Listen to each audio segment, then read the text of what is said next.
अयोध्येतील राम मंदिरात रामलल्लाच्या मूर्तीची प्राणप्रतिष्ठा सोहळा पार पडला.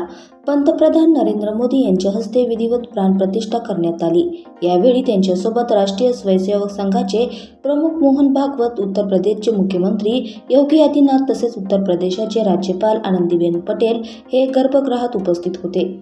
गणेश पूजनाने ह्या प्राणप्रतिष्ठा सोहळ्याला सुरुवात झाली. त्यानंतर 12:29 हा प्राणप्रतिष्ठा विधी संपन्न झाला. 84 सेकंदाच्या अभिजात सूक्ष्म मुहूर्तावर हा विधी संपन्न झाला.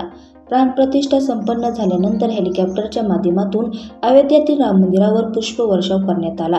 हा सोहळा पाहण्यासाठी अनेक मान्यवर दिग्गजांनी हजेरी लावली होती.